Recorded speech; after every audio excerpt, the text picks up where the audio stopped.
कहाँ राजा भोज और कहाँ गंगवा तेली। ये कहावत तो आपने सुनी होगी। ये भी सुना होगा कि राजा भोज के दरबार में एक बहुत बड़े ज्ञानी हुए हैं जो कि माघ पंडित कहलाते थे।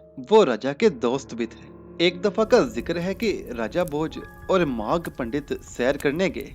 घोड़ों को दुराते और बातें करते करते वो बहुत दूर निकल गए। इतनी दूर के लौटते वक्त उन्हें रास्ता भी याद ना रहा। राजा भोज बोले, पंडित जी, ऐसा लगता है कि हम रास्ता भूल गए हैं, किसी से पूछ लें तो अच्छा है। वहां करीब ही एक बुढ़िया खड़ी थी। वो अपने खेत की रखवाली कर रही थी। माघ पंडित ने उसे देखकर कहा, क्यों ना इसी बुढ़िया से रास्ता पूछ लें। राजा भोज ने जवाब दिया, ठीक है चलो। दोनों बुढ़िया के पास पहुंचे और बड़े अदब से उसे सलाम किया। बुढ़िया ने उन्हें दुआएं दी। दोनों ने बुढ़िया से पूछा, माई ये रास्ता कहाँ जाएगा। बुढ़िया उनका सवाल सुनकर हंसी और बोली, कैसी मूर्खों किसी बात करते हो। ये रास्ता तो कहीं नहीं जाएगा, यहीं रहेगा। इसके ऊपर चलने वाले अलबत्ता जाएंगे। लेकिन भाई ये तो बताओ कि तुम कौन हो। बहन, हम तो राहगीर हैं, राजा बोला। ये सुनकर बुढ़िया बोली, राहगीर तो दो होते हैं, एक तो सूरज जो दिन भर चलता है, दूसरा चांद जो रात भर चलता है। सच बताओ भाई, तुम कौन से राहगीर हो। बहन, हम तो मेहमान हैं, माघ पंडित ने कहा। मेहमान तो इस दुनिया में बस दो होते हैं, एक दौलत जो किसी की नहीं होती, दूसरी जवानी जो किसी की नहीं रहती। भाई सच सच बताओ, तुम कौन हो। राजा भोज ने जवाब दिया, माई सच ये है कि हम राजा हैं। बुढ़िया ये सुनकर भी मुतासिर ना हुई।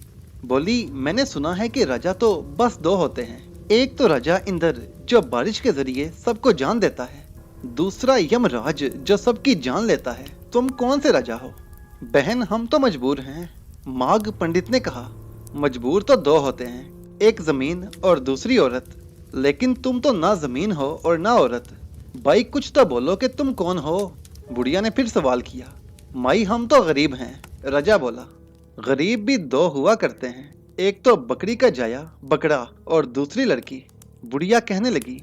बुढ़िया के सवाल और जवाब सुन सुनकर राजा भोज और माघ पंडित दोनों ही तंग आ गए। आखिर उन्होंने अपनी हार मानते हुए कहा, माई हम तो हारे हुए हैं। बुढ़िया हंसकर बोली, हारे हुए भी दो होते हैं, एक तो कर्जदार और दूसरा बेटी का बाप। तुम इनमें से कौन से हो। इस पर दोनों बोले, हम कुछ भी नहीं जानते कि हम क्या हैं कौन हैं, जानने वाली तो बस तू ही है। ये सुनकर बुढ़िया मुस्कुराई और कहने लगी, ये मेरे सर के बाल देख रहे हो, ये मैंने धूप में सफेद नहीं किए, मैंने दुनिया देखी है। ऐसी नादान नहीं कि तुमसे धोखा खा जाऊं। मैं तुम दोनों को खूब पहचानती हूँ, समझे। राजा भोज और माघ पंडित हैरान होकर एक दूसरे की तरफ देखने लगे। फिर बुढ़िया से पूछा, तो फिर तुम ही बताओ कि हम कौन हैं। बुढ़िया ने राजा की तरफ इशारा करके कहा, ये राजा भोज हैं और तुम माघ पंडित हो। बोलो, सच कहती हूँ ना। दोनों ने कहा, माई तुम सच कहती हो। ये सुनकर बुढ़िया फिर हंसने लगी और उसने एक रास्ते की तरफ इशारा करते हुए दोनों से कहा, वो देखो, वही उज्जैन का रास्ता है। यहाँ से गुजरोगे तो अपनी मंजिल तक पहुँच जाओगे, लेकिन रास्ते में किसी पर अपनी बादशाहत का रौब न डालना, वरना भटकते रह जाओगे।